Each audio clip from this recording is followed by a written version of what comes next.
Nizere ko muri kubona karitsiye turimo, ni karitsiye nziza cyane, karitsiye no kuba wayitindamo rwose ndabona hari icyo wahungukira, kuyitindamo byo byonyine nabyo byaba byiza.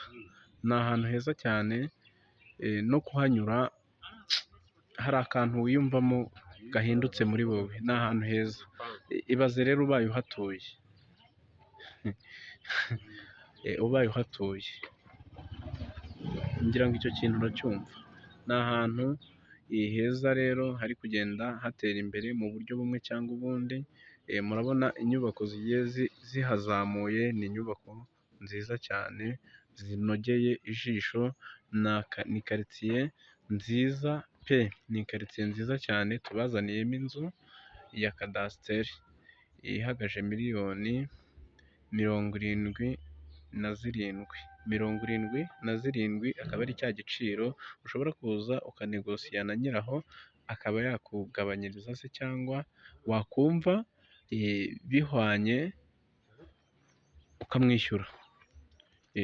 Iyi kadasiteri rero nk'uko muri kubibona, murabona ko iri ku muhanda, ni muri site nziza cyane, hano mu Izindiro, hano mu Kinyaga, mbese ni mu mudugudu wa Zindiro, akaba mu kagari ka Kinyaga.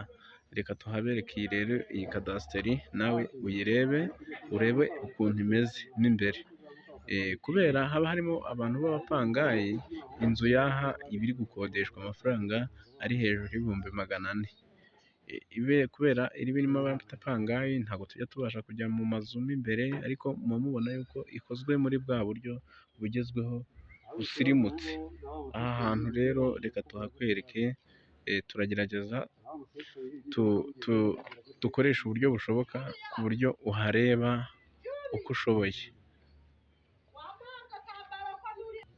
Ngira ngo urahabona, ni ahantu heza rwose, ni za nzu ziba zikoze mu buryo bwa kijyambere bugezweho, ku buryo utavuga ngo wenda hari ikintu wavuga ngo urahagaya, sibye wenda uvuze ikindi kintu, ariko utari ukuvuga ngo nta micyo hafite. Ni ahantu hakeye, mubona ko hakoze mu buryo bugezweho.